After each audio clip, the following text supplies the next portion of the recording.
내게는 젖솔로모 내 옷보다 더 고운 백합화.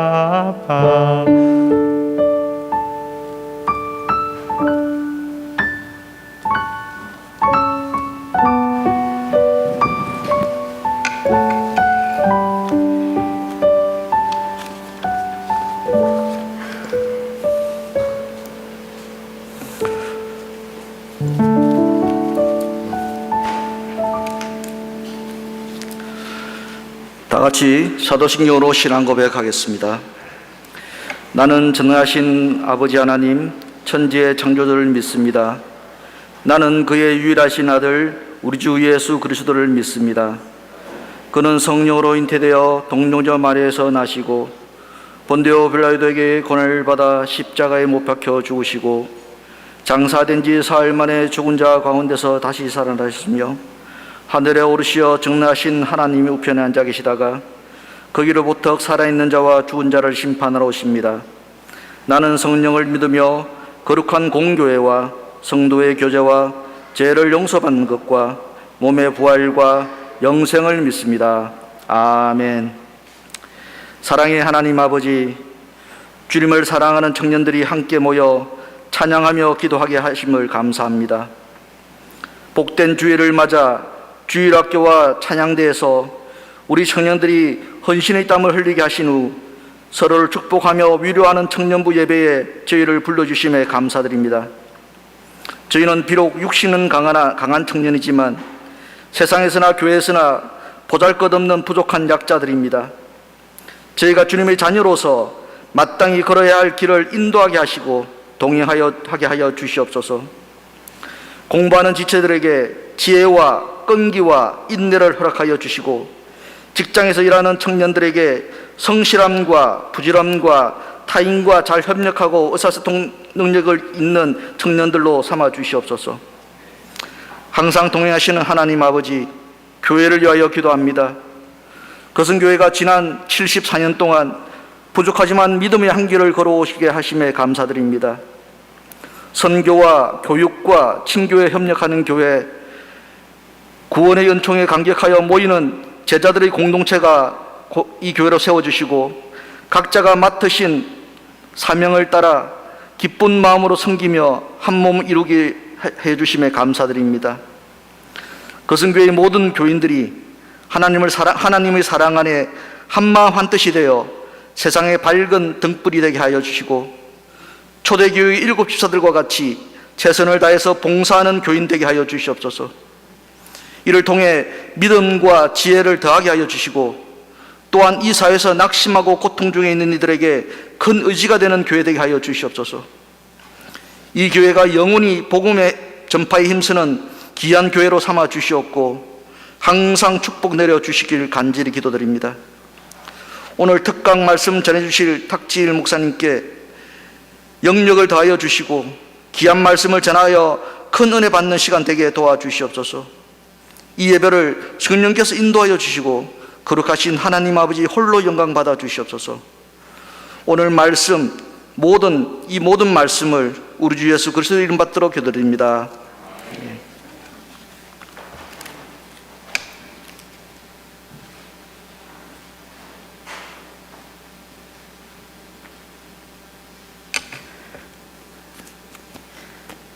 성경 봉독하도록 하겠습니다. 빌립보서 1장 20절에서 21절 말씀입니다.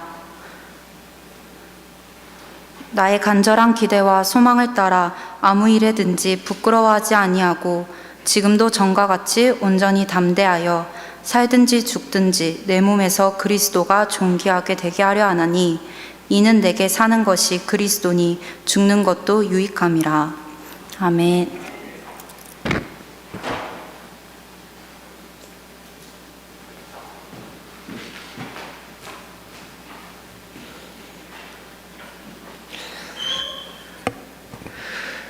네, 청년부에서 준비한 기획예배에 함께 하신 여러분을 주님의 이름으로 환영합니다. 청년부를 대표해서 인사드리는 저는 청년부를 담당하고 있는 최윤철 목사라고 합니다. 이 자리에 모인 우리 청년들과 또 함께 하신 많은 성도 여러분께 오늘 강사님을 소개하기 위해서 이 자리에 섰습니다. 저희 거성교회는 제가 이제 섬긴 여러 교회 중에서 가장 생긴 지 세워진 지 가장 오래된 교회 중에 한 군데인데요.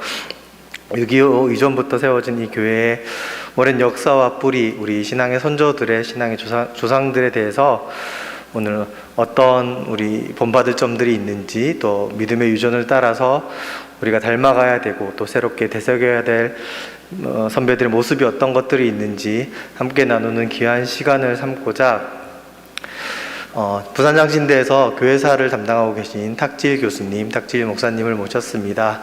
교회사로도 유명하시고 또 이단 사역에 대해서도 그 전문성을 인정받으시고 많이 알려주신 목사님이신데, 제가 예전에 어느 교회에서 사역을 하실 때 그 교회의 뿌리에 대해서, 그 교회의 역사에 대해서 그 자녀된 후손된 이들에게 나눠주실 때 그걸 듣는 우리 다음 세대들과 또 그 시대를 살았던 선배들이 그 이야기를 듣고 다시 한번 불붙는 심령들과 또 추억을 회상하며 믿음을 회복하고 또 다시 한번 힘을 내는 모습들을 보고 저희 거성교회 청년들과 또 거성교회 성도님들이 좋은 시간, 의미 있는 시간, 은혜로운 시간을 나눴으면 좋겠다는 그런 취지로 이렇게 모시고 함께 좋은 시간, 은혜의 시간을 가지고자 합니다. 이 시간 탁지혜 목사님 모실 때 큰 박수로 맞아주시고요. 은혜의 시간이 될 수 있도록 함께 기도하는 마음으로 귀한 시간 함께 하셨으면 좋겠습니다. 탁지혜 교수님 모시겠습니다.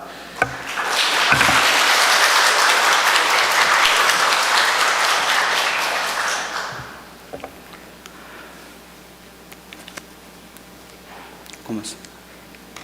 이렇게 귀한 시간 허락하신 하나님께 감사드립니다. 오늘은 제가 청년부를 중심으로 이제 준비를 했습니다. 청년부를 배려한다는 것이지 다른 성도님들을 배제한다는 건 아닙니다. 오늘은 제가 이런 질문입니다. 우리가 예배를 위해서 사도신경으로 신앙 고백을 할 때 내가 누구인지, 내가 무엇을 믿는지, 그리고 그리스도인으로 앞으로 어떻게 살려는지를 고백하는 게 신앙 고백이지요. 우리 청년들이 간혹 나는 누구일까? 또 여기는 어디일까? 부모님을 따라서 그냥 매주 습관적으로 오는 곳일까? 여러 가지 질문이 있을 터인데, 오늘 우리가 누구이고 또 우리가 모여 함께 예배하는 이곳은 어디인지 함께 생각을 해보려고 합니다. 거성교회가 세워진 지 이제 70여 년이 훌쩍 넘었는데요. 사실 그 시기에 세워진 부산 지역 교회가 한둘이 아닙니다. 가장 많은 교회들이 세워진 것이 6.25 전쟁 시기입니다. 물론 거성교회는 그보다 조금 이전에 세워지긴 했지만 이 부산 지역의 대규모 혹은 중대형 모든 대부분의 적지 않은 교회들이 6.25 전쟁 시기에 세워졌지요. 그 이야기는 우리들의 순수한 복음 전도보다는 외부에서 유입되어진 피난민, 기독교인들을 통해서 교회가 설립되어지고 신앙생활이 이루어졌다는 것을 의미하고 있지요. 오늘 우리가 같이 우리 교회의 뿌리를 찾아서라고 하는 부제목인데요. 한번 부산 지역을 중심으로 한 우리 신앙인들의 역사가 어땠는지 한번 같이 보도록 하겠습니다.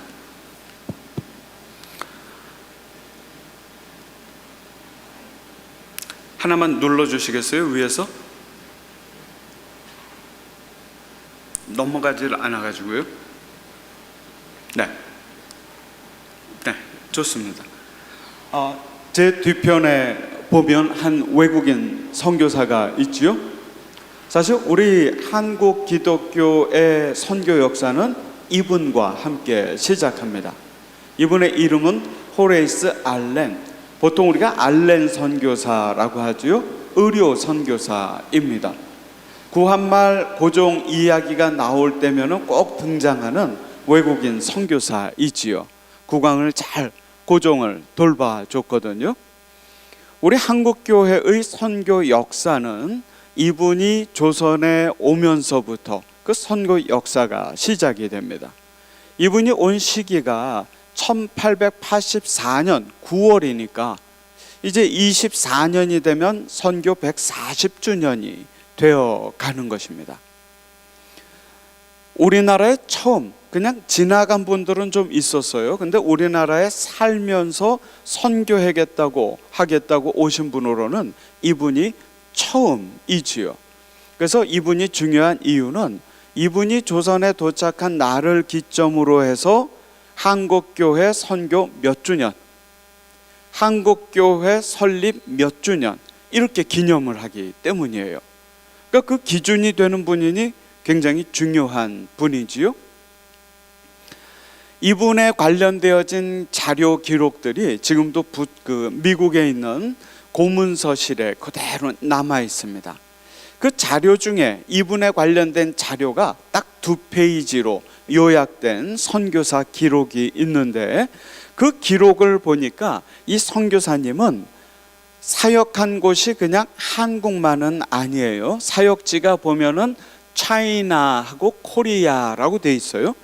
중국에서 먼저 도착해서 사역을 하셨고 그곳에 선교 사역이 어려움을 겪으면서 한국으로 오기로 작정을 하지요.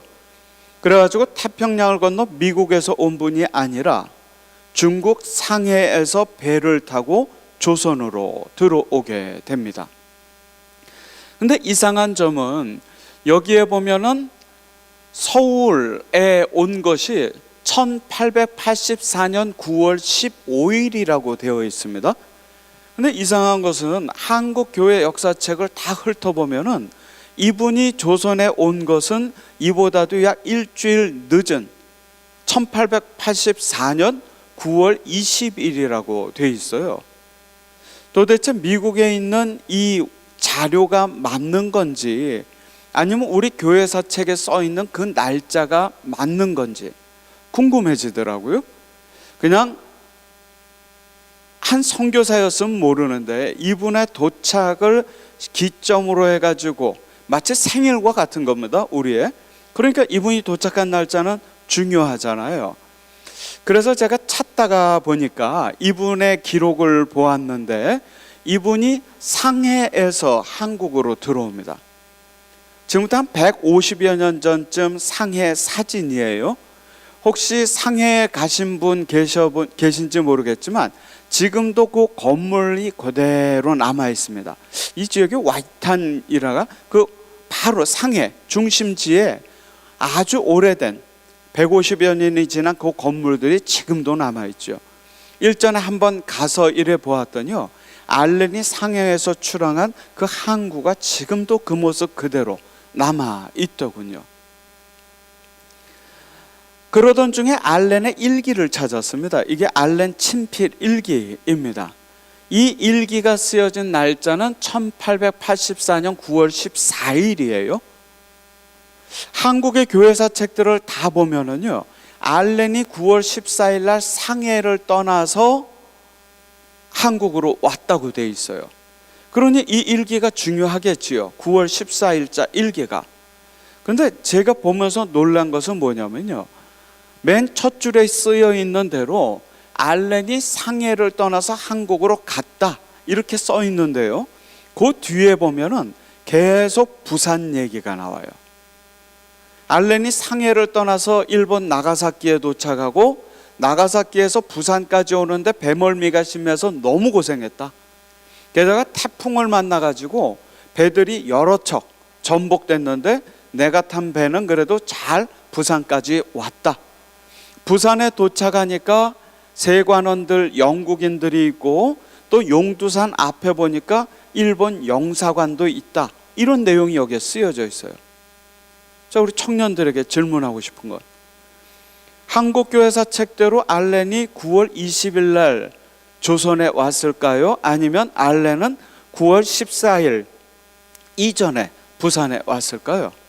이건 뭐 누가 봐도 분명하죠?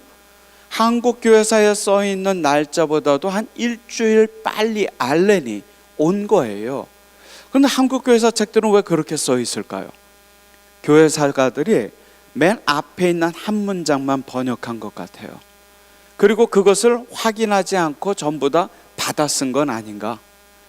어쨌든 이 나라에 처음 와서 우리 한국교회의 기준이 되어진 알렌 선교사는 그의 자필 일기를 통해서 9월 14일 날 조선에 온 것을 알 수가 있고, 그 조선이 바로 다름 아닌 부산인 것을 알 수 있죠. 우리가 있는 이곳. 근데 한국교회사 책에 보면 다 제물포에 왔다고 돼 있어요. 보신 적 있으시죠? 왜 사실이 아닌 그 내용이 이렇게 적혀져 있을까? 조금씩 바뀌어 나아가고 있기는 하지요. 알렌이 도착한 곳입니다. 건너편에 영도가 보이고 오른편에 있는 것이 용두산입니다. 용두산 이 사진 가운데 보면 조그만 동산이 하나 보이지요. 그죠? 이 동산의 이름이 뭐냐면은 용두산과 함께 용미산입니다. 용미산, 아주 작은 동산이지요. 지금은 평탄 작업이 이루어져 가지고 산은 없어요. 이 자리에 일본 신사가 조선에서 처음으로 17세기에 세워져서 요 동산 안에 있다가 용두산으로 옮겼고, 그리고 난 뒤에 이 산을 깎아서 거기에 부산시청이 세워집니다. 그리고 지금 이곳에 롯데백화점이 서 있죠. 그러니까 광복동에 있는 롯데백화점이 있는 이 자리가 용미산이란 자리이고, 요 백화점 바로 옆에 보면은 부산 데파트라고 하는 곳이 있는데, 말하자면 그것이 옛 부산항입니다. 그러니까 우리 청년들과 같은 20대 중반의 알렌, 언더우드, 아펜젤러 이런 선교사들이 그들의 첫 발을 내디딘 곳은 제물포가 아니라 바로 이곳 부산항, 롯데백화점 옆에 있는 부산 데파트 그 자리에, 그 자리에 복음을 든 선교사들이 처음으로 도착했다는 거예요. 이 사실을 조금씩 알려가면서, 그래서 이 부산 광역시 또 중구청 또 부산 교계가 힘을 합쳐가지고 이 롯데백화점에서 나와가지고 11시 방향에 보면은 그 광복동 트리 축제하는 입구에 스타벅스가 하나 있어요. 그 앞에 작은 공원에 이 표지석을 세워놨지요.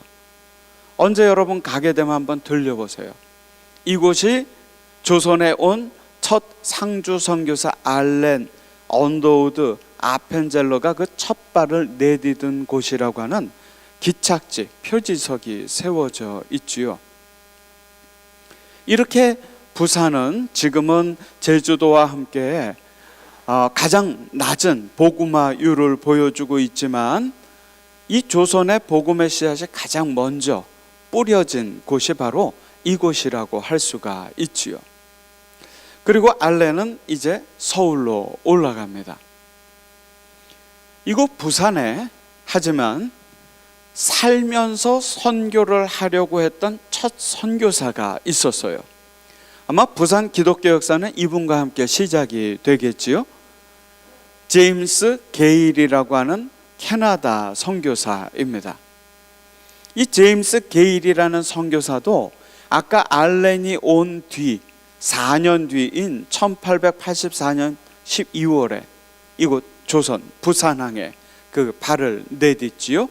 그래서 서울에서 이를 보고 이제 부산에 정착해서 선교하기 위해서 1889년에 이곳 부산으로 내려옵니다. 그 뒤로 약 1년 동안 성경 보급소도 세우고 하면서 사역을 이곳 부산에서 처음으로 시작하지요. 부산에서 살면서 선교한 첫 선교사예요. 그런데 사진이 두 개인 이유는, 왼편에 있는 사진은 이분이 한 25쯤 됐을 때, 우리나라에 온 선교사들은 대부분 다 25세 전후예요. 대학 졸업하고 대부분 바로 왔거든요. 우리 청년들 또래예요. 와서 이분이 조선에 와가지고 얼마를 사역했냐면 40년을 사역합니다. 1888년에 와서 1928년에 은퇴하고 돌아가셨으니. 사실 우리나라에 왔던 선교사들은 이렇게 20년, 30년, 40년, 뭐 길게는 45년씩 선교를 했으니까요. 살아온 날보다도 더 많은 인생을 선교지에서 보낸 거지요. 오른편 사진은 그분이 은퇴할 즈음의 모습입니다. 평생을 조선 선교를 위해 보낸 분이죠. 이 그림은 이분에 관한 책이 있어요. 두께가 뭐 한 20cm 정도 될 정도로 너무나 중요한 일을 많이 한 분이에요. 우리가 하나님이라고 하는 표현을 쓰죠. 그 하나님이라는 표현이 정착할 수 있고 성경에 번역될 수 있도록 큰 역할을 한 분이 이 게일이에요. 그 전까지는 중국식으로 천주라고 불렀거든요. 텐주. 그런데 하나님, 또 철로역정이나 이런 신앙서적을 중국어나 영어에서 한국말로 번역한 분이기도 하고요. 그래서 이분은 한국학을 연구하는 분들이 오히려 더 많이 알고 있는 그런 분입니다. 근데 이 책의 제목이 독특하죠. 착한 목자예요. 착한 목자. 이 글은 그 고종 시기에 당대의 명필가가 쓴 글입니다. 조선의 왕인 고종이 이 게일 선교사에게 하사한 글이에요. 여러분 어떻게 생각해요? 도대체 어떤 목사였길래 한 나라의 크리스찬도 아닌 왕이, 고종이 착한 목자라는 글을 써가지고 선물을 했을까? 성경적으로는 선한 목자죠. 선한 목자. 어땠을까? 뭐 그분의 삶을 통해서 여러분이 좀 더 이 게일이란 분을 연구해 보면은 좋겠지만요, 착한 목자라고 그 나라의 왕까지 불렀던 이 게일이라는 선교사가 이곳 부산에서 처음 살면서 복음을 전했던 분이에요. 이분이 있을 때 찾아온 또 한 명의 선교사가 있었지요. 아까 처음 얘기한 알렌이 부산으로 돌아온 조선의 첫 선교사라는 의미가 있다면, 그리고 조금 전에 봤던 게일이 부산에 살면서 복음 전도했던 첫 선교사라는 의미가 있다면, 이분은요 부산에서 복음이 전해지는데 가장 중요한 역할을 한 분이라고 할 수 있어요. 결론적으로는요, 부산에서는 단 하루밖에 살지는 못하셨어요. 도착한 다음 날 소천하셨죠. 하나님의 부르심을 받은 분입니다. 이분의 이름은 헨리 데이비스. 우리 청년들은 다른 어떤 선교사들보다도 이분의 이름을 잊지 않기를 바라요. 오늘 여러분이 이곳에 있는 가장 직접적인 이유가 된 분이니까. 헨리 데이비스라는 호주 선교사입니다. 호주에서 왔죠. 보통 그 당시에는 20대 중반에 온 선교사들이 대부분이었는데, 이분이 우리나라에 온 시기는 33이었어요. 다른 선교사들보다는 조금 늦은 나이에 왔는데, 그 이유는 원래는 인도의 선교사로 가고 싶었는데 길이 자꾸 막히자 호주에서요 학교를 설립을 했어요. 그 학교가 커필드 그래머 스쿨이라고 해가지고 지금도 호주 멜번에 있는 유명한 사립학교입니다. 굉장히 좋은 이 학교를 설립을 한 설립자이고 그곳의 교장 선생님이었죠. 그러던 중에 조선의 선교의 문이 열렸다는 이야기를 듣고 조선 선교를 자원하게 됩니다. 본인이 운영하던 학교를 포기하고 조선으로 오게 되지요. 그래서 호주로부터 출발해서 이분의 일기를 보면 역시 이분이 도착한 곳도 부산입니다. 부산에 도착했고, 그리고 서울에 있는 선교사 협회에 본인의 도착을 알리려고 서울에 잠시 올라가게 되지요. 두 사람이 같이 왔습니다. 헨리 데이비스 선교사와 그보다 3살 많은 누나 메리 데이비스, 두 사람이 조선을 왔고, 그리고 이 누나는 서울에 남아 있고 이 데이비스가 이곳 부산으로 선교하기 위해서 내려오게 되지요. 지금도 그가 설립한 학교 박물관에 보면 이 데이비스 선교사의 일기가 있습니다. 그 일기를 보면 어떻게 살아왔고 어떻게 선교사를 자원했고 호주 멜번을 떠나서 조선으로 어떻게 왔고 서울에서 또 부산까지 어떻게 왔고 이 내용이요 쭉 적혀져 있습니다. 그가 사망하기 5일 전까지 그 기록이 남아있죠. 그래서 그 일부를 저도 번역을 하기도 했지만 지금도 우리가 이분이 어떤 분인지를 잘 알 수가 있지요. 이 일기를 보다 보면 여러 가지 이분에 관한 정보들을 얻을 수가 있는데 그 중에 눈에 띄는 것 하나는 이름을 조선식으로 바꾼 것 같아요. 그 당시에 보면은 영어 이름하고 비슷한 이름을 썼습니다. 아까 보았던 게일이라는 선교사는 기일, 알렌이라는 선교사는 안련, 언더우드 선교사는 원두우 이런 식으로요. 근데 이 데이비스 선교사는 덕배시라는 이름을 썼습니다. 덕배시 비슷해요? 데이비스, 덕배시. 이 이름을 쓰셨지요. 그리고 한국에 와가지고는 한문 공부도 열심히 하셨습니다. 왜냐하면은 한문을 알지 못하면 한문을 이해하기가 사실 어려웠거든요. 선교사들이 제일 곤란했던 게 뭐냐면요, 우리는 두 종류의 글이 있었어요. 말하는 글, 말하는 언어, 그리고 또 하나는 읽는 언어, 한문. 이게 안 맞았습니다. 그래서 선교사들은 늘 한문과 한글을, 지금으로 말하자면 영어, 외국어를 배워야만 했던 거예요. 중국말을. 그래서 데이비스도 이렇게 중국어를 공부합니다. 조금 아까 말씀드렸던 제임스 게일이라고 하는 선교사는요, 조선 선교를 위해 가지고 한문 공부를 어느 정도 열심히 했냐면 아침에 일어나면은 공자하고 논어를 더듬더듬 읽었다고 할 정도예요. 우리 청년들 진학이나 취업 준비 위해서 영어 공부하지요. 그죠? 안 하세요? 영어 공부하는데 나 개인을 위해서가 아니라 주님을 위해서 한번 쓰임 받겠다고 영어 공부한 적 있어요? 앞으로는 그래야 될 것 같아요. 나 혼자만을 위한 낮고 이기적인 목적이 아니라 하나님께 쓰임 받을 수 있도록. 그 당시에 선교사들을 보면은요, 1년 동안, 2년 동안 선교 사역을 못했어요. 현지 언어만 배워야 했습니다. 그게 규정이에요. 1년 동안 배워서 시험 봐서 합격하면 선교하고, 아니면은 1년 재수해요. 2년 배워서 합격하면 선교하고, 2년 차가 됐는데도 현지어를 구사하지 못하면은 본국으로 송환됐습니다. 그러니까 온 선교사들은요, 소환됐다는 선교사는 들어본 적이 없어요. 그러니까 죽을 힘을 다해서 조선말을 공부를 했겠죠. 조선말을 알아야 복음을 전할 거고, 조선말을 알아야 복음 전도할 거 아니겠습니까? 그렇게 활동을 했지요. 이분의 일기를 쭉 읽어 나아가다 보면 이분이 어떤 분이었는지 여러 가지 단서가 발견되는데, 한국말도 꽤 열심히 공부하신 것 같아요. 이 일기 중간에 보면 이분이 쓴 한글이 있어요.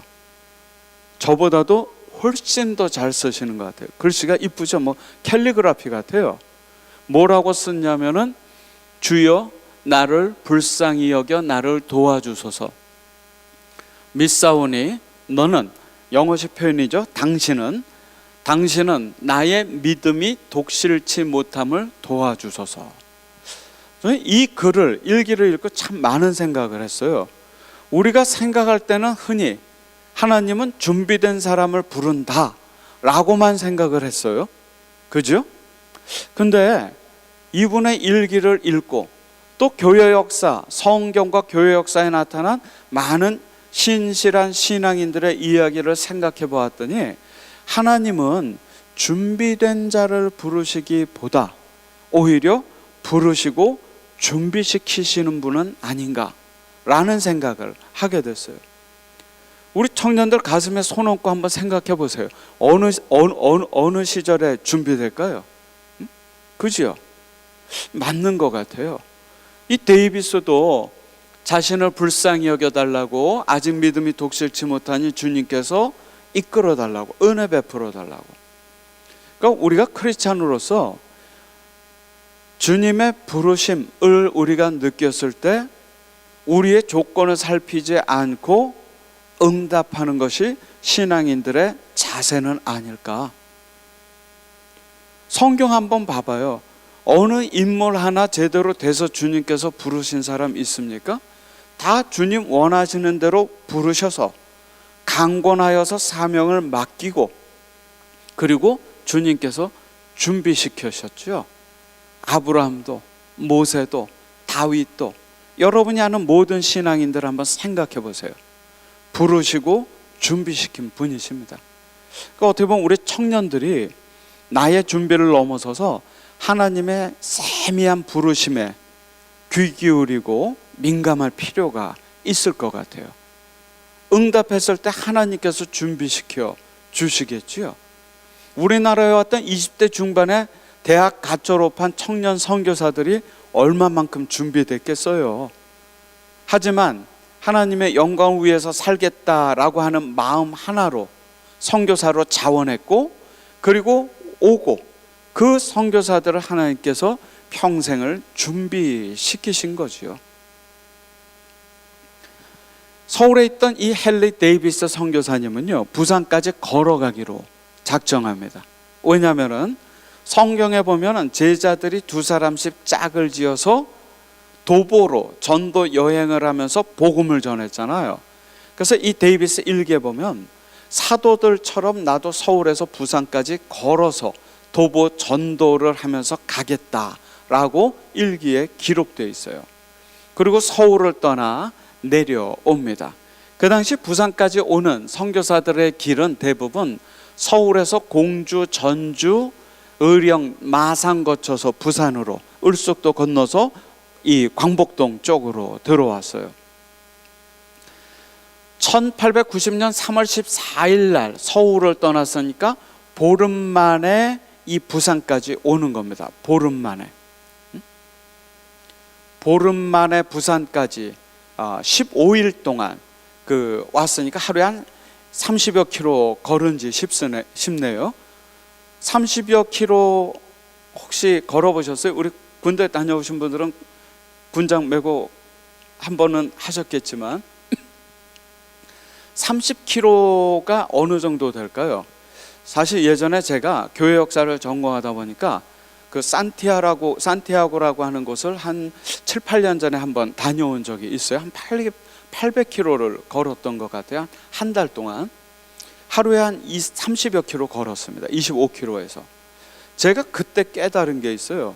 선교사들 선교 편지를 보면 하루길 전도를 보통 20에서 30km 걷습니다. 선교사들이. 근데 제가 직접 그 길을 쭉 걸어보니까요, 밤이 되면 복숭아뼈 인근이 욱신욱신 부어갖고 걷기가 힘들어요. 근데 다음날 일어나면 또 걸을 수 있겠더라고요. 그러고 나서 제가 그 비밀을 깨달았습니다. 즉, 그 젊은 선교사들이 하루 온종일 걸을 수 있는 거리만큼 걸으면서 복음 전도를 한 겁니다. 지금처럼 우리가 신는 좋은 등산화도 없었을 거예요.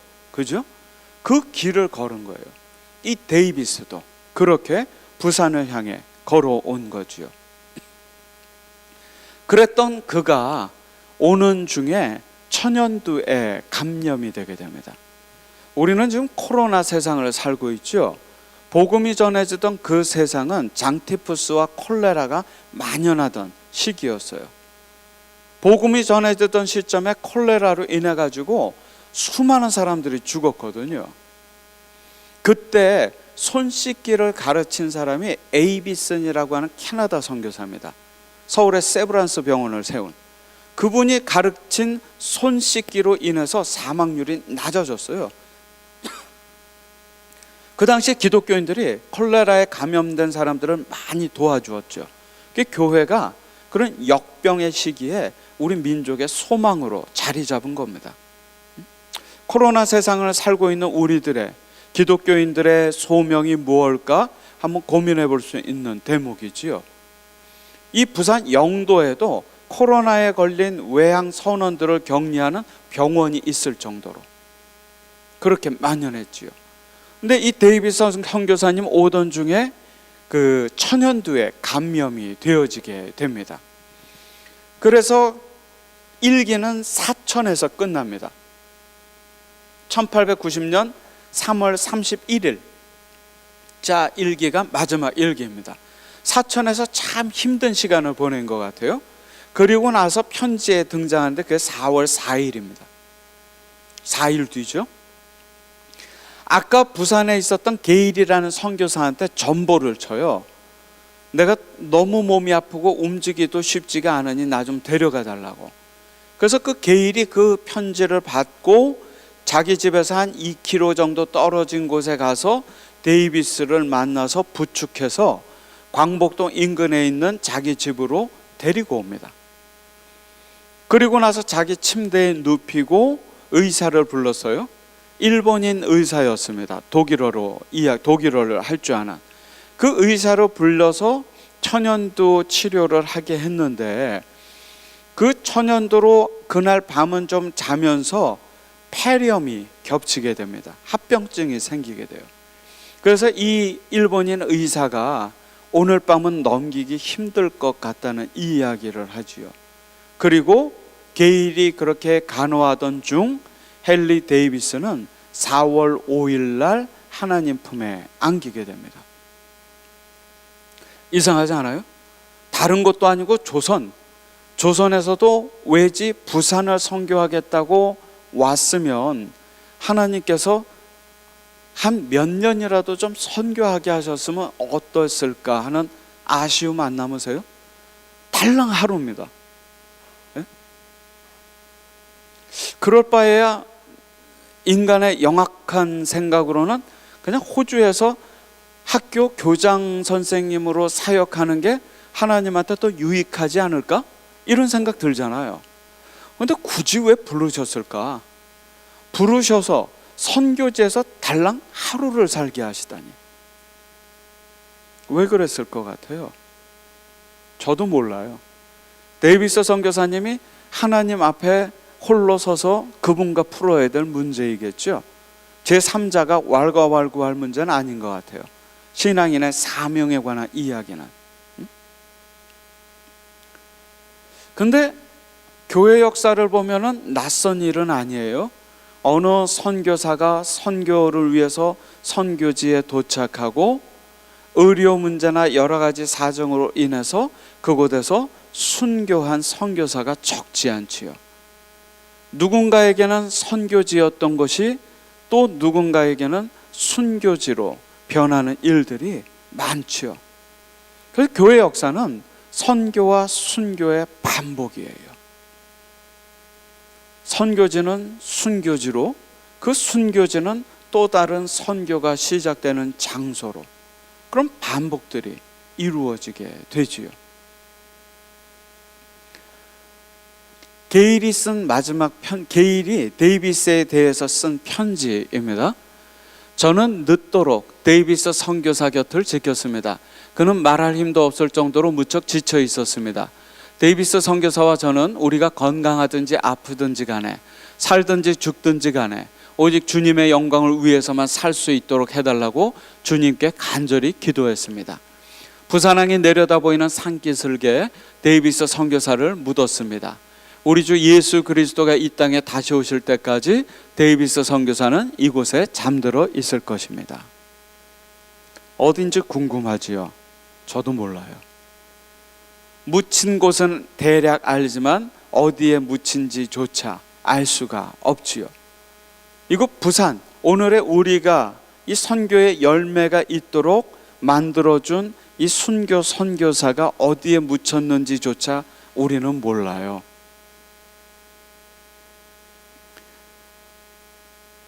오랜 사진을 보면 그의 친척들이 그의 무덤을 방문을 했지요. 이 묘비석이 부산진 교회에 그대로 복원을 해놨어요.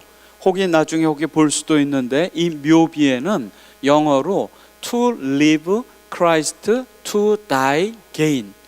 오늘 우리가 읽은 성경 본문입니다. 이는 내게 사는 것이 그리스도니 죽는 것도 유익함이니라. 요 한 줄. 그런데 이 묘비도 어디에 갔는지 모르고 이분이 묻힌 곳의 사진을 보면 바닷가에서 올려다 찍은 사진이에요. 왼편이 용두산입니다. 용두산 건너편에 있는 산 이름 아세요? 지금 그 집어는 동광동입니다. 그 산을 복병산이라고 불러요. 복병산.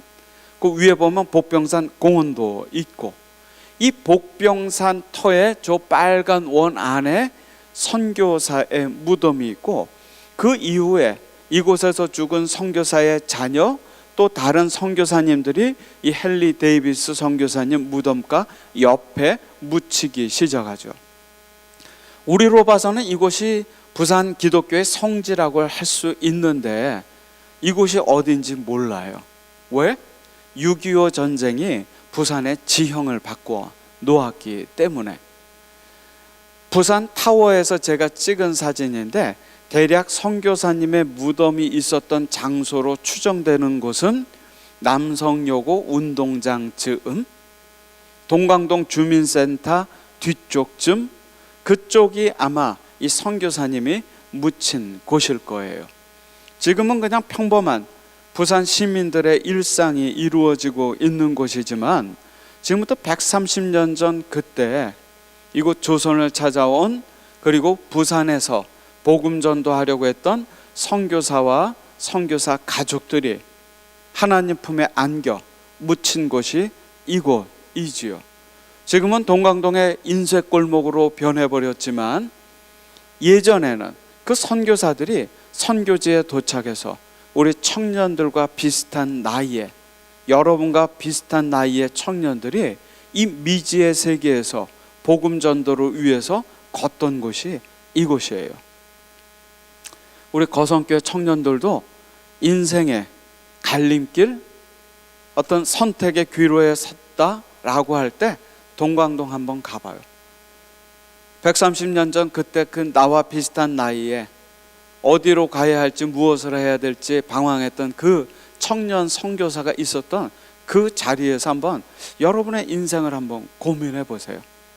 하나님의 미세한 음성도 한번 기도를 해보고, 그런 선교사들이 있던 곳이지요. 근데 데이비스의 죽음은 헛되지 않았어요. 데이비스가 사망하자 데이비스를 보낸 사람들은 다름 아닌 호주의 여전도회였어요. 호주 교회. 여전도회에서 파송을 한 거예요. 그래서 호주 교회의 선교 정책은 뭐였냐면요, 우리 여기 교회 여성들이 계시지만 호주, 이 우리 지역을 관할해서 선교했던 호주 교회의 선교 정책은 여성을 위한 여성의 선교예요. 가부장적인 이 영남 땅에 호주 선교부가 가지고 있던 선교 정책이 여성을 위한 여성들의 선교였다는 거예요. 데이비스가 죽고 이듬해에 처음으로 공식 선교사가 5명이 파송됩니다. 바로 이분들이에요. 제임스 사라 맥케이 목사님 사모님, 벨멘지스, 진 페리, 메리 퍼셋이라고 하는 5명의 선교사가 부산에 오지요. 5명 중 5명 중에 4명이 여성이니 호주 선교부가 얼마나 여성 선교에 집중했는지를 알 수 있는 대목이고, 이분들은 지금의 좌천동 인근에 살면서 아이들을 위한, 특별히 고아, 그 중에서도 여자 어린아이들을 위한 고아원도 세우고 또 위생교육도 하고 그러한 선교 사역을 시작을 하면서 이 5사람의 뒤를 이어서 수많은 호주 선교사들이 부산 경남 지역 선교를 위해서 입국하기 시작합니다. 그게 본격적으로 우리 지역의 교회들이 세워지기 시작한 그런 시점이에요. 우리 지역의 교회는요, 이 시기에 세워지기 시작해서 6.25 전쟁과 함께 급성장했다고 보시면 돼요. 우리 거성교회는 그 성장 시점에 세워진 거지요. 우리나라 지도를 보면은요, 부산 경남 지역이 지금 노란색으로 표시가 되어 있는데, 그 노란색 지역, 부산 경남 지역에 호주 선교사들이 5군데에다가 선교 거점을 만들었습니다. 1891년에 부산, 그 다음 진주, 마산, 거창, 통영, 이 5군데에다가 선교 거점, 영어로는 그냥 미션 스테이션이라고 하는데, 미션 스테이션을 만들어 놓고 호주에서 예를 들어서 선교사가 5명이 오잖아요.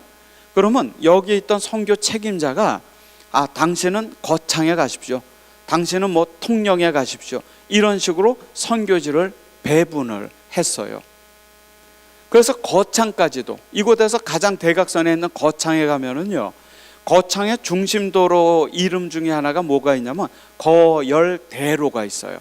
거창에 한번 가면 그게 호주 선교사 커리얼 선교사를 한국 이름이에요.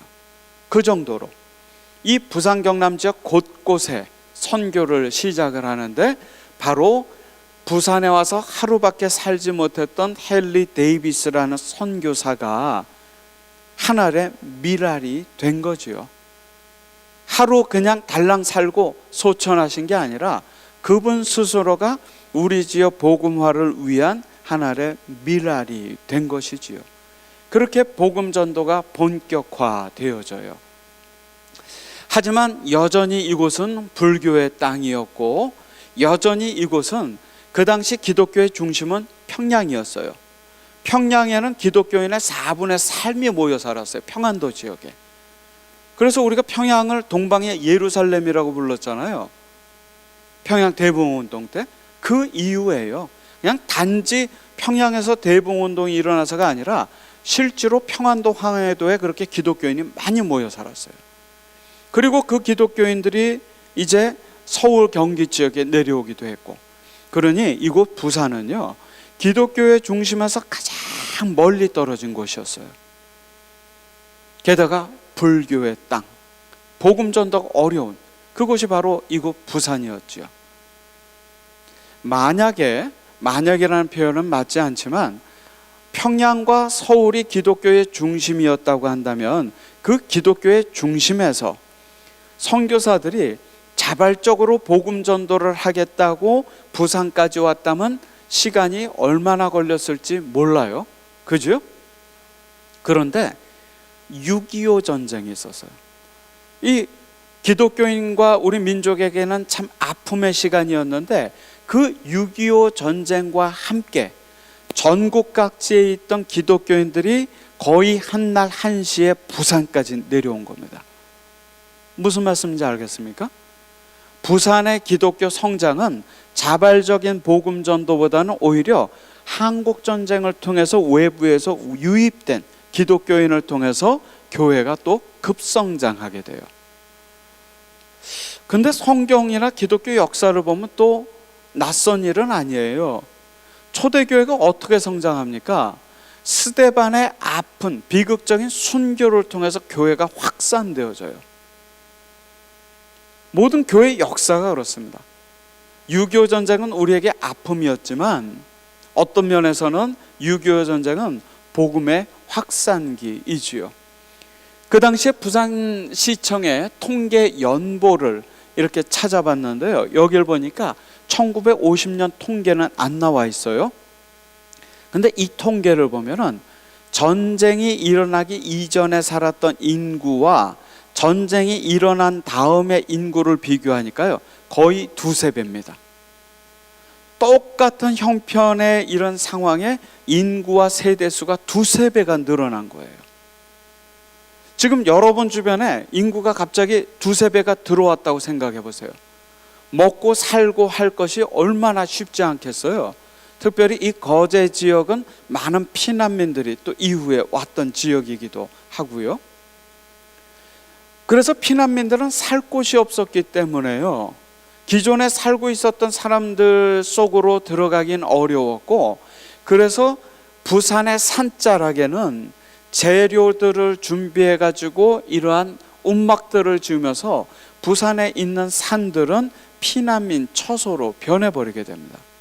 아까 헨리 데이비스의 무덤이 사라진 이유를 아시겠지요?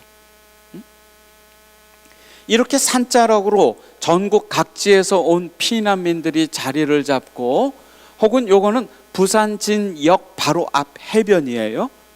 해변가에도 이러한 움막을 짓고 피난민들이 살기 시작했습니다.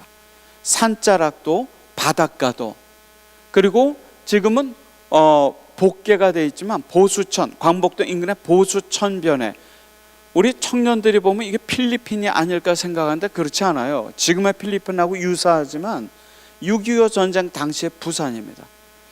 그러니까 내려온 피난민들은 살 곳이 없어서 산자락에서, 바닷가에서, 개천변에서 이렇게 집을 짓고 살아갔던 겁니다. 이 시기가 바로 거성교회가 세워졌던 그 시기입니다. 저희 모친도, 지금 모시고 있지만 저희 모친도 피난 오셔서 살아셨죠. 영도에서 일하시면서. 아까 말씀드렸던 데이비스 선교사의 무덤이 있는 그 지역에 가면은 동광동 주민센터가 있는데, 그 주민센터 5층에 가면은요 40계단 문화관 기념관이 있어요. 6.25 전쟁과 관련된 작은 전시 공간입니다. 한번 꼭 가보세요. 너무나 잘 정리가, 전시가 되어 있어요. 이 전시실을 제가 지지난주에도 우리 학생들 데리고 한번 다녀왔었는데, 벽에 걸려있는 이 이야기가 피난민의 처지, 가족 고향 버리고 내려온 피난민들의 심경을 이마만큼 잘 얘기해 주는 글이 없는 것 같아요. 읽었는데 그때 뭉클하더만요. 그래도 살아야겠다. 아마 이 마음이었을 것 같아요. 모든 걸 잃고 모든 게 힘들지만 그래도 살아야겠다. 이 한마디가 부산에 피난 왔던 피난민들의 마음을 그대로 대변하고 있는 이야기가 아닐까. 이런 피난민들의 삶의 터전 속에서 작사, 작곡되어진 찬송가가 하나 있지요. 여러분 아실 거예요. 눈을 들어 하늘 보라. 아시죠, 이 찬송? 이 찬송이 1952년 부산에서 작사, 작곡되어져서 부산 광복교회 찬양대를 통해서 불려지기 시작해서 애찬송이 되어졌죠. 우리가 볼 때는 그냥 하늘나라의 소망을 노래한 곡이 아닐까 싶지만 가사를 한번 제가 읽어볼게요. 눈을 들어 하늘 보라. 어지러운 세상 중에 곳곳마다 상한 영의 탄식 소리 들려온다. 빛을 잃은 많은 사람, 길을 잃고 헤매이며 탕자처럼 기진하니 믿는 자요 어이할꼬. 어떤 곡인지 아시겠죠? 그냥 가감없이 피난지 부산의 모습을 그대로 그려놓은 찬송입니다. 여러분의 거성교회가 세워질 즈음에 이 부산 지역에 모여있던 이 신앙인들의 처지와 마음이 이 찬송 안에 그대로 담겨 있는 것입니다. 이 찬송 내용 그대로 전국 각지에서 몰려온 기독교인들은 이 부산 지역에서, 이곳 피난지 부산에서 정착하고 또 신앙생활을 위한 그들만의 신앙 공동체를 만들기도 하고 이미 있었던 교회에 가서 신앙생활을 하기도 했지요. 그 6.25 전쟁 동안 호주 선교사들의 노력도 멈추지 않았습니다. 한 가족만 얘기를 하면 여기에 보이는 앞에 앉은 남자 선교사님이 제임스 맥켄지라는 선교사님인데, 이 선교사님은 의료 선교사는 아니지만 부산 경남 지역에 많았던 한센 환자들, 나 환자들을 위한 사역을 하셨던 분이고, 그 높았던 사망률을 거의 회복시킬 정도로 의료적인 나눔을 했던 분이지요. 이분에게는 4명의 딸과 1명의 아들이 있었는데, 외아들은 의료 문제로 해서 어린 나이에 하나님 품에 안기게 되고 딸을 넷을 키웠습니다. 용호동에서 태어났습니다. 그래서 다 이곳이 부산이 고향이지요. 이 4명의 딸이 자라났는데 그 중에 2딸이 의사도 아니면서 의술을 통해서 부산 지역의 많은 한센 환자들을 치유시키는 아버지를 보고 자기들도 의사가 되기로 작정을 합니다. 그분들 눈에 띈 모습은요, 가장 열악한 형편에 처해 있던 사람이 여성들과 어린아이들이었어요. 특별히 산모들, 아이를 가진 엄마들의 사망률이 높았어요. 그러다 보니까 유아들의 사망률도 높았거든요. 그래서 이 2 사람은 왼편에 보이는 분은 큰딸이에요. 헬란이라고. 맨 오른편에 있는 분은 캐서린이라고 2째 딸입니다. 몇 년 전까지 생존하셨어요. 다 지금은 4 자매가 돌아갔습니다. 하나님 품에. 이 2 딸이 호주에 가서 의학 공부를 하고 큰 딸은 산부인과 전문 의사가 되고 2째 딸은 산부인과 전문 간호사가 되게 됩니다. 그리고 1952년 한국전쟁 6.25 전쟁이 일어났을 때 부산으로 오지요. 그래서 그 전쟁 와중에 어려움을 겪고 죽어가는 산모들과 영아들을 위한 병원을 세우게 됩니다. 그 병원이 일신 기독병원입니다. 좌천동에 있는 병원이 이렇게 세워지지요. 처음에는 미군 부대에서 가져온 천막 몇 개로 시작했지만 이 병원은 그 이후에 우리 울산에 이르기까지 지역의 수많은 산모들, 영아들의 생명, 귀한 생명들을 찾아낸, 살려낸 그런 병원으로 자리를 잡았지요. 그야말로 그 당시에는 북적북적했습니다. 광복동 시장골목, 그 당시 사진이에요. 이러한 값바른 그런 피난의 사리의 모습도 있고, 최근에 미군들이 찍었던 컬러 사진들을 조금 본 적이 있는데요. 우리가 볼 때는 전쟁, 배고픔, 고아 이런 사진도 있지만 평범한 일상이 진행되기도 했었어요. 1951년 간만동에서 찍은 사진이에요. 아이들의 사진, 평범한 이들의 사진들도 많아요. 여러분 어때요? 전쟁의 모습 보여요? 물론 아이가 들고 있는 작은 나무총이 안쓰럽기는 하지만 그냥 평범한 일상이 돌아가던 곳이 바로 이곳 부산이었던 거예요. 피난민으로 인해 가지고 부산은 포화 상태가 되고 피난살이의 각박함도 있었지만 일어난 평범한 일상도 진행이 되고 있었지요. 그 와중에 여러분의 교회도 설립이 되어져요. 우리 최철 목사님이 보내준 그 거성교회 40년사를 제가 이렇게 쭉 읽으면서 이 40년사가 나온 지가 좀 시간이 됐으니까 아마 본분도 있고 안 본분도 대부분일 거고, 본분도 교회사 책에서 내 이름하고 가족 이름 찾다가 덮어버린 분도 제법 되실 거예요. 제가 그래서 이 내용을 몇 개 조금 요약을 했어요. 거성교회가 바로 이 시기에 세워지지요. 박찬빈 장로의 가정에서 기도소를 시작한 게 1947년이에요. 1947년. 그러니까 이제 80주년을 여러분이 향해 가고 있구만요. 그리고 47년 9월에 이르러서야 경남노회, 지금의 부산노회입니다. 교회, 여러분의 거성교회 설립을 인가받지요. 특별해요, 여러분의 교회가. 대부분 부산 지역 교회가 6.25 전쟁 때 세워지거든요. 그런데 6.25 전쟁 시기 이전에 세워진 게 몇 교회가 돼요. 광복동에 있는 대성교회라든지 여러분 거성교회라든지 그 6.25 전쟁은 아니더라도 그 시점에 세워지지요. 이 6.25 전쟁 기간 동안 그리고 여러분 교회의 기초가 놓여집니다. 1951년에 여러분이 예배당을 새로 지으려고 하더만요, 거성교회에서. 그런데 이렇게 예배당을 짓기 위해서 신축을 했는데요, 결국은 전쟁 중이고 재료를 구하기도 어렵고 하다 보니까 결국 교회 신축을 포기하게 돼요. 이렇게 시도만 하게 됩니다.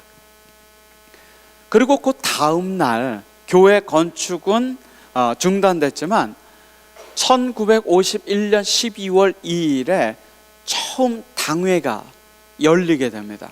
그러니까 이 거성교회가 조직교회로서 처음 시작한 것이 51년 12월이에요. 우리 장로님들 계시지요? 올해가 12월 되면은 당회가 설립된 지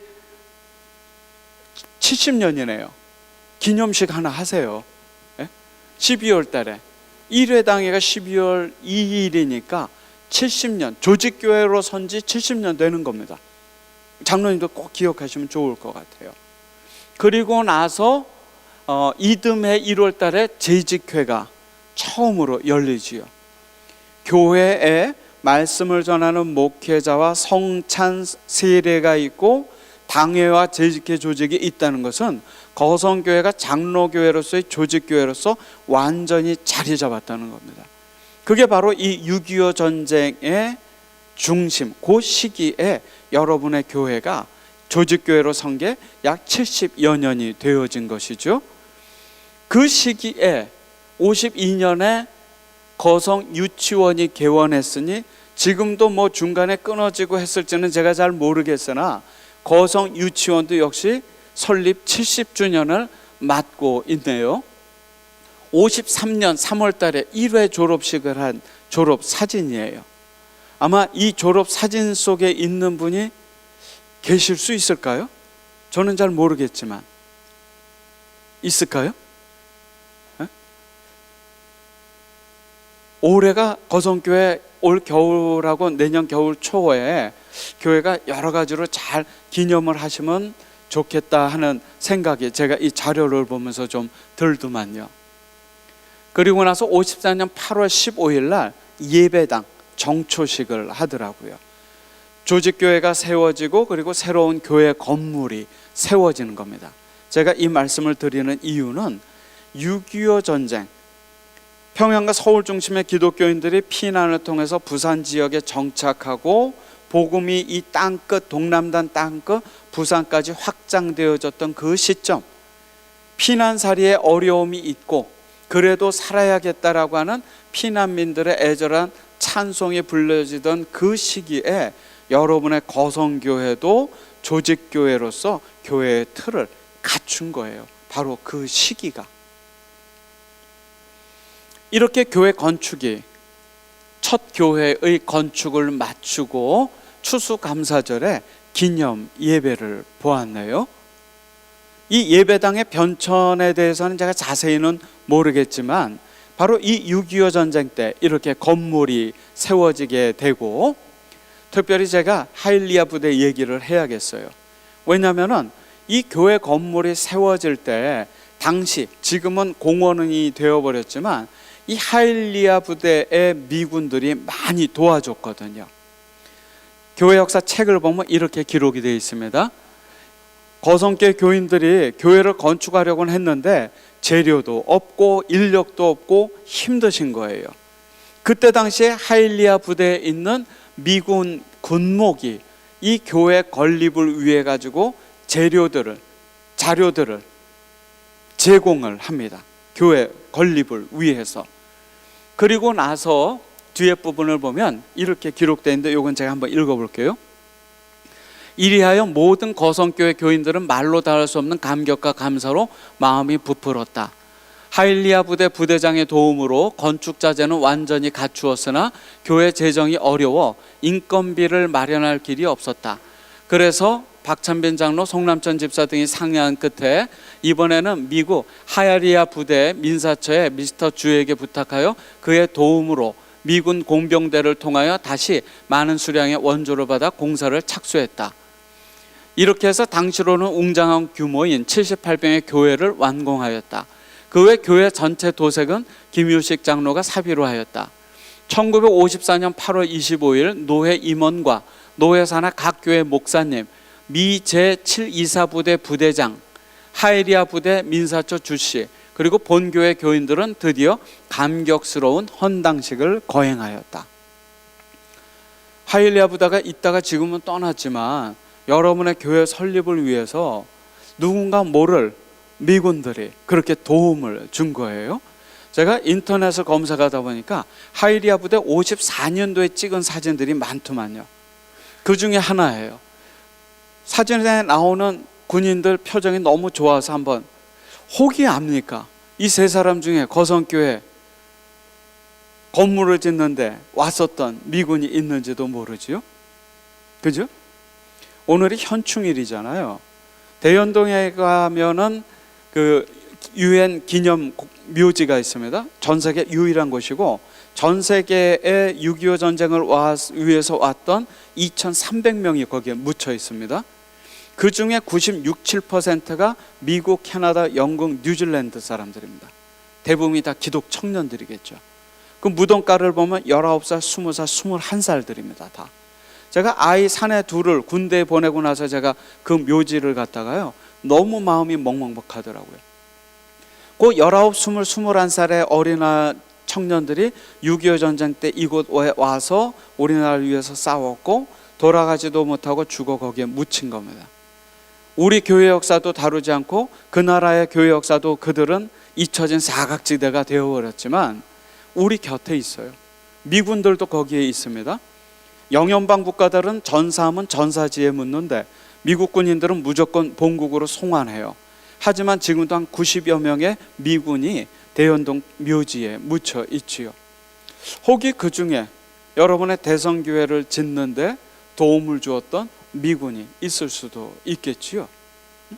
혹이 그곳에 가면 여러분의 교회가 이제 80주년을 향해 달려가고 있지만은 이 교회, 주님의 이 몸된 이 교회를 세워 나아가는데 많은 헌신했던 이들의 이야기들이 아직도 여러분이 기억조차 못하는 사각지대에 머물고 있는지도 모르겠어요. 당회 설립 70주년이나 교회 설립 80주년을 여러분이 기념하면서 이 주님의 몸된 이 거성교회를 세우는데 애썼던 헌신했던 분들의 이야기를 그야말로 기억하고 기록해야 될 그런 시기라고 생각을 합니다. 이 40주년사에 보면은 주보가 한 장 있더라고요. 1953년 11월 29일자 주보예요. 한 70여 년 전쯤 주보입니다. 이 주보에 보니까 그 한 해 동안 이 거성교회 교인들이 붙잡고 있었던 말씀이 그 앞에 써여 있더라고요. 시편 116편 8절 말씀입니다. 주께서 내 영혼을 사망에서, 내 눈을 눈물에서, 내 발을 넘어짐에서 건지셨나이다. 이 말씀을 왜 주제 성구로 여러분의 교회가 정했을까요? 우리가 알 수는 없죠. 하지만 저는 짐작은 돼요. 왜? 이 6.25 전쟁이 끝난 지 얼마 안 되는 시점이에요. 이 시기가. 그러니까 교회 설립으로부터 온통 6.25 전쟁을 통한 어려움을 겪은 여러분의 교회가 교회조차 스스로 세울 힘이 없어서 주변 많은 분들의 도움과 하이리아 부대 미군들, 크리스찬들의 도움을 받아 이 교회가 세워졌고 그렇게 전쟁이 끝난 거예요. 그리고 나서 그 전쟁이 끝난 이후에 여러분의 교회의 주제 성구가 바로 이 말씀이었습니다. 왜 이 말씀이었는지 짐작이 가실 거예요. 우리 한 목소리로 크게 읽어볼까요? 시작. 주께서 내 영혼을 사망에서, 내 눈을 눈물에서, 내 발을 넘어짐에서 건지셨나이다. 아멘. 저는 이 말씀이 이제 교회 설립 80주년 또 조직교회로 설립되어진 지 70여 년을 맡고 있는 우리 거성교회 그리고 성도님들, 특별히 우리 청년들, 이 말씀을 여러분에게 주시는 하나님의 말씀으로 받으셨으면 해요. 지금 코로나로 참 어려운 시간을 보내고 있지요. 하나님께서 치유하고 회복시켜 주시리라는 믿음을 가지고 있습니다. 우리가 하루하루 더디게 마스크 속에서 보내고 있지만 둘러보면은 우리가 감사해야 할 틈새 감사 제목이 참 많은 것 여러분 알고 계시죠? 하나님께서 여러분 회복시켜 주실 것입니다. 그래서 70여 년 전 여러분의 신앙의 선배가 기도했던 그대로 주님께서 여러분을 사망에서 눈물로부터 또 넘어짐으로부터 여러분을 붙잡아 주시고 일으켜 세워 주실 것입니다. 그 은혜와 복이 여러분 가운데 충만하기를, 특별히 우리 청년들 가운데 충만하기를 주의 이름으로 기원합니다. 함께 기도하겠습니다. 사랑과 은혜가 풍성하신 하나님, 허락하신 귀한 시간에 감사드립니다. 주님, 저희들 주님의 것이니 주님께서 강권하여 이끄시고 주님께서 예비하신 복으로 함께하여 주시옵소서. 우리 거성의 오랜 신실한 신앙인들이 주님 앞에 나와 간구했던 것처럼 우리들을 속히 회복시키시고 교회 설립 80주년을 바라보는 우리 거성교회가 주 안에서 든든히 서 나아갈 수 있도록 주님 은혜 베풀어 주시고 우리 인생의 참주인 되신 주님께서 이 교회를 책임져 주시옵소서. 모든 말씀 예수 그리스도의 이름으로 기도드렸습니다. 아멘.